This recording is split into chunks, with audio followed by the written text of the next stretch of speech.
冷战的阴影还未散去，苏联的天空仍然闪烁着雷达的光波。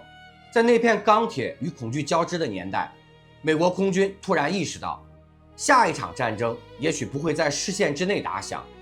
雷达网越来越密，导弹的反应越来越快，任何战机只要出现在雷达屏幕上，就等于被判了死刑。于是，一个看似疯狂的构想被摆上了五角大楼的桌面。如果我们能造出一架雷达看不见、声音听不清、连红外影像都捕捉不到的战机，那整场空战的规则就能重写。这个计划代号 ATF 高级战术战斗机计划，它要诞生的不只是一架飞机，而是一种全新的制空哲学。而这架飞机的名字后来成为整个航空史的分水岭 F-22 Raptor 猛禽。为什么美国要在冷战结束后仍然坚持研发一架隐形战斗机？它凭什么能称作空战之王？而它的命运又为何充满荣耀与孤独？大家好，我是 Jason， 这里是 High Weapon。今天我们就来解构世界上第一架第5代隐形战斗机 F-22 Raptor 空战之王的诞生。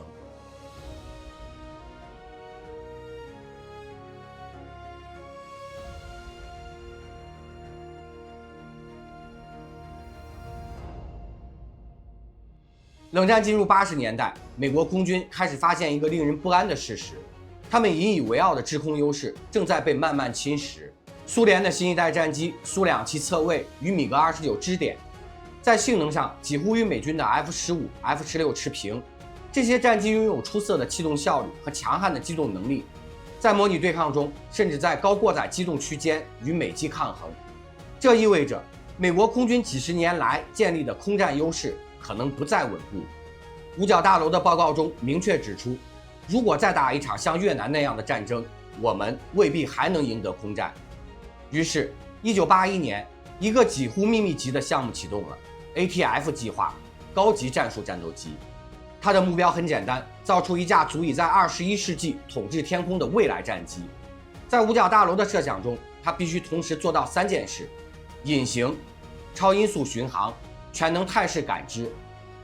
这不仅仅是一次型号更新，而是一场彻底的航空革命。为了赢得这场革命，美国空军挑选了当时最顶级的2家承包商，洛克希德马丁和诺斯罗普。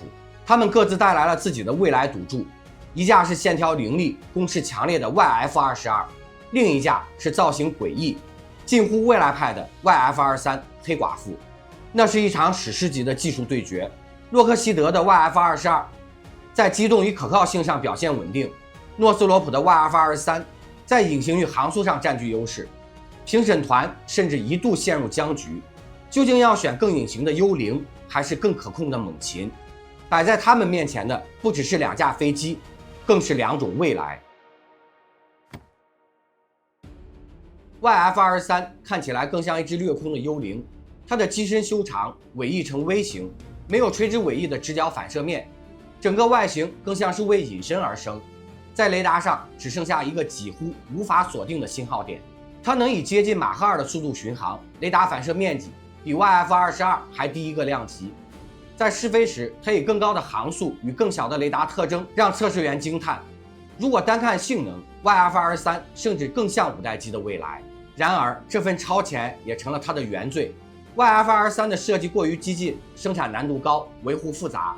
相比之下， YF-22 更稳妥，飞控系统成熟，结构可量产，风险可控。更现实的背景是，诺斯罗普当时正陷入 B-2 幽灵轰炸机的造价争议，在国防预算委员会眼中，他的信誉度已经被削弱，而洛克希德则是军工铁三角的核心玩家。最终，政治权力天平倾向了 F-22。1991年，空军正式宣布 YF-22 获胜，将进入量产开发，而那2架 YF-23 原型机则被封存进博物馆。机身上那条红色黑寡妇的标志，如今仍清晰可见，像一条象征失落未来的伤痕。许多航空史学者后来评价 YF-23 是一架领先时代10年的战机，只是它生得太早。有趣的是，原本 YF-22 只是个临时代号， Raptor 这个名字直到2005年正式服役时才被确立。那一刻，它不再是冷战时期的概念机，而成为美国空军新纪元的象征。对美国空军而言， F-22 不只是胜利者，更是一份制空保险。确保任何国家都无法在天空与它们平起平坐。而对于航空史来说，这场 F-22与 F-23的对决，正是隐形时代真正的起点。F-22的故事不只是造出一架隐形的飞机，而是要回答一个更根本的问题：未来的空战究竟还需要什么样的战机？冷战结束后，全球的军事专家都在讨论多用途趋势。FA-18可以兼顾制空与对地，F-16既能格斗也能投弹。理论上，这样的飞机更经济、更灵活。但美国空军却选择了另一条道路，一条几乎逆势而行的道路。他们的结论是，空优永远是第一任务，因为没有制空权，就没有任何任务能完成。于是 F-22被定义为一架纯粹的制空战斗机，一架只为一件事儿而存在的武器——统治天空。在设计图纸上， F-22的一切都围绕先敌发现、先敌射击、先敌脱离这3条铁律展开。这3条法则后来也被称为第5代战机的空战3原则。为了实现它，设计团队将3种能力同时推向极限：隐形性能让敌人看不见你，态势感知让你先看到敌人，能量机动让你打得赢、退得快。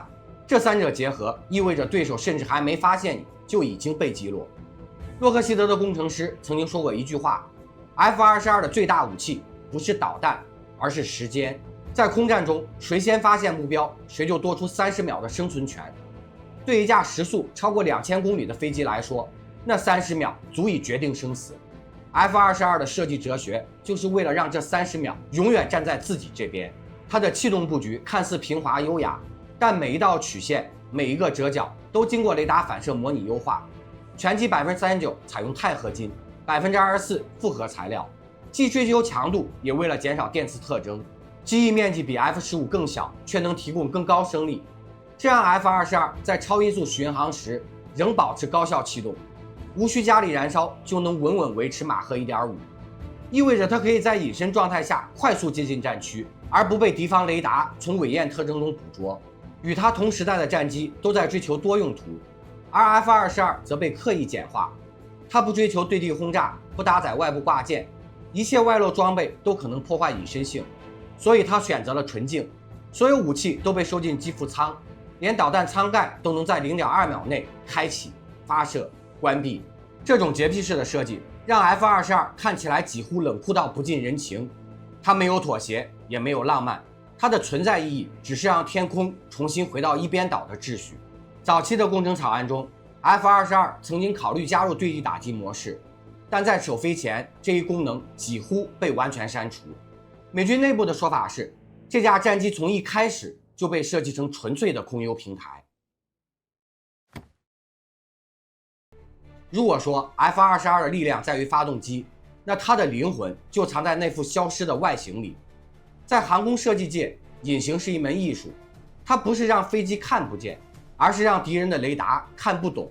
雷达波在打到物体上时会反射回发射源，传统战机的机体布满垂直面、凸起舱盖与进气道弯折，这意味着雷达波会被正面反射。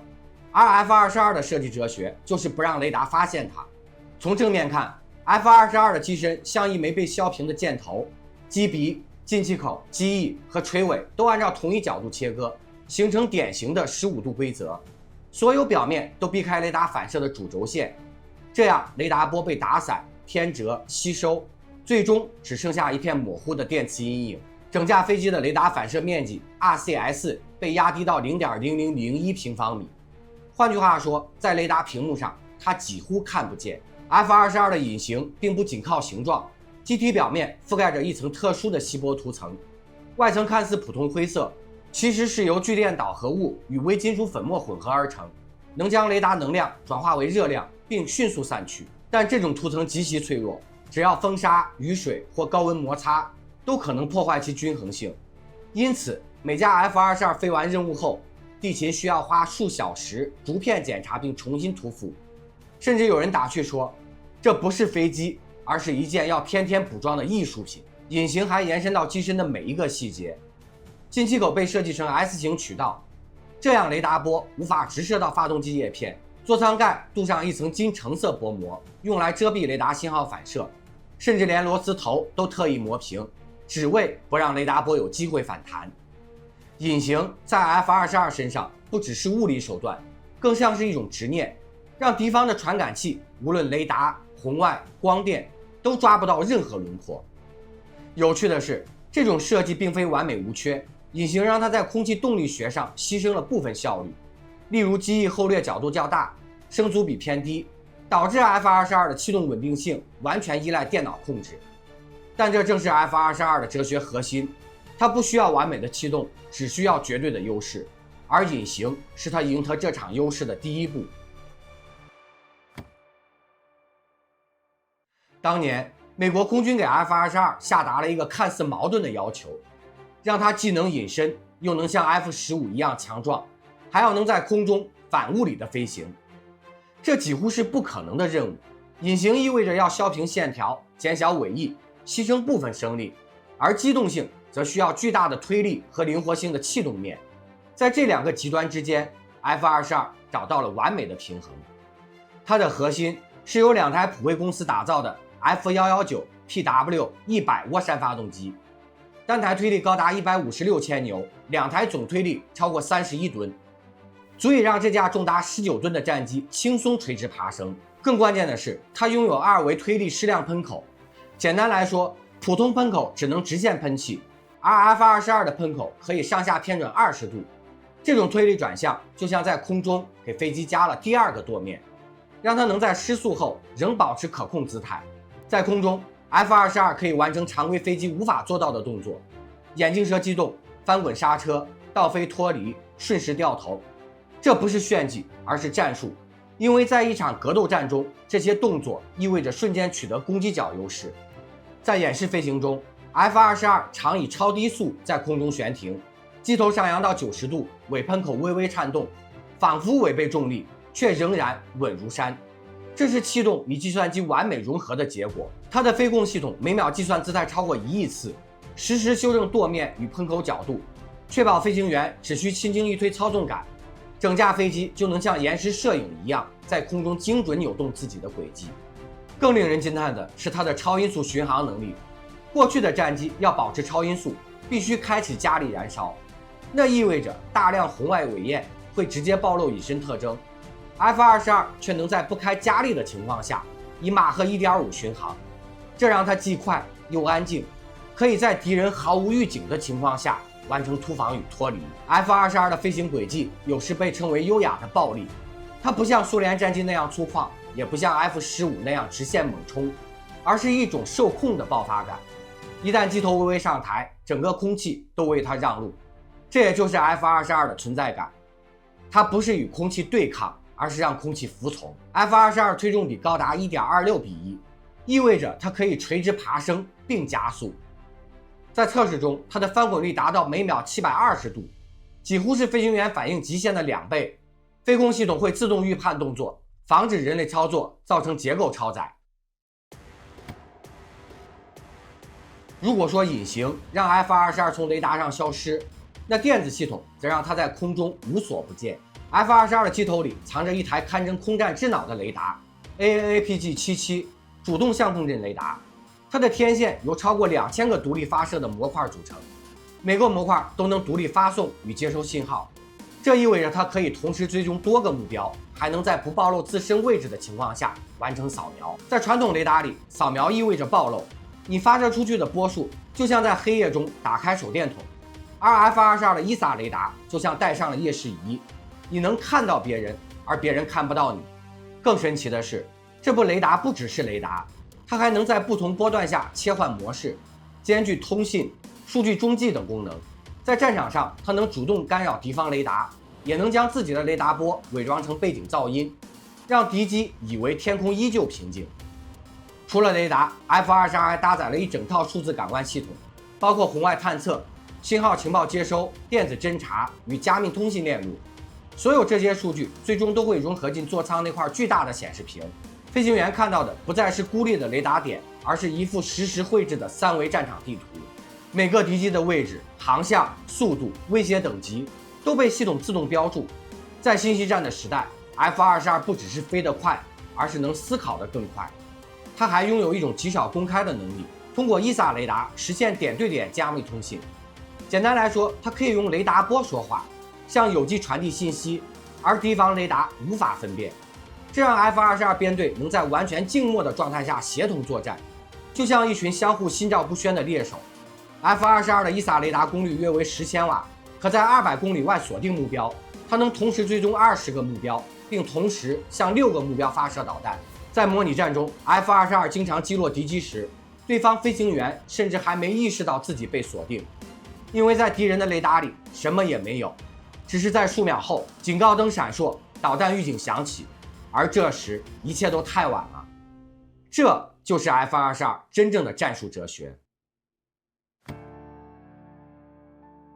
从设计之初 ，F-22就被赋予神话般的地位，可真正进入服役后，它面对的却不是一场史诗空战，而是漫长的等待。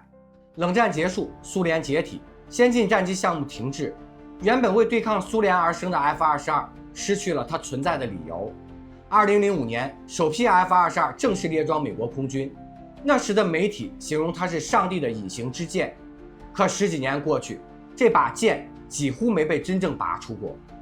它确实参与过实战，例如2014年的叙利亚空袭， F-22曾执行隐形突防，摧毁地面武装指挥中心，但那场行动的难度与它的能力根本不在同一个级别，对手甚至连雷达都不具备。但让五角大楼头疼的是它的维护成本。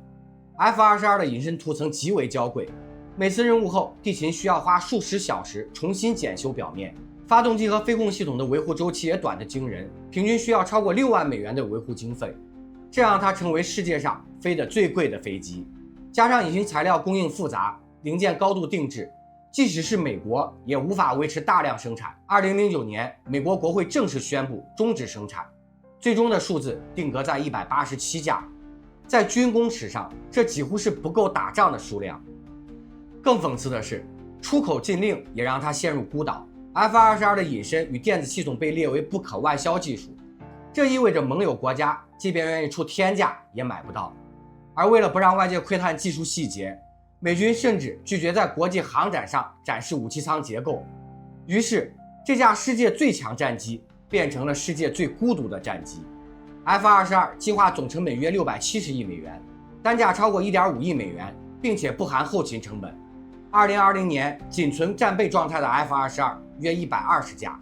多年后，美国空军内部出现了一个共识 ：F-22代表了技术巅峰，但不代表战略效率。它在象征意义上完胜，却在使用价值上被自己困住。正如一位将军所说：“我们为未来造了一架飞机，却没有为它准备未来。”这句话道尽了 F-22的命运。它是冷战的最后一颗子弹，却射向了一个再也没有敌人的时代。时间走到21世纪的第3个10年， F-22的传奇开始化作未来的参照物。新一代的项目代号已经浮现 NGAD， 下一代空优战机。在它的设计图纸上仍能看到猛禽的影子，双引擎、隐形外观、融合感知、数据协同。但这一代将不再只是飞机，它是一套作战生态。NGAD 不再单打独斗，它将与 AI 无人僚机协同作战，让一架有人驾驶的母机带领数架自主攻击单元。这种模式意味着空战从个体搏杀变成了算法之间的较量。雷达、推力、机动 ，F-22曾经依靠的所有硬指标，在 NGAD 时代都将被软件、数据与 AI 重塑。然而，不论未来的战机变得多智能，所有这些思路的起点都可以追溯到当年那张刻着 NTF 的草图。那张纸上写的不是冷战的恐惧，而是一种关于控制天空的执念。洛克希德的工程师们回忆说：“我们制造的不只是一架飞机，我们制造出了一种全新的制空标准。”今天的每一架隐形战机，无论是 B-21、F-35，还是未来的 NGAD， 他们的设计都在遵循那套标准：先敌发现，先敌攻击，先敌脱离。F-22并未退出历史舞台，它仍然是美国空军的头号王牌，担任着前线传感器的角色，用自己的雷达和数据链为其他战机提供情报。在体系作战的新时代，它依旧在发挥余热。或许有一天 F-22会被取代，但它留下的概念结构乃至那种制空哲学早已融入了未来。在航空史上，它是一只孤独的王者，也是一道技术的分水岭。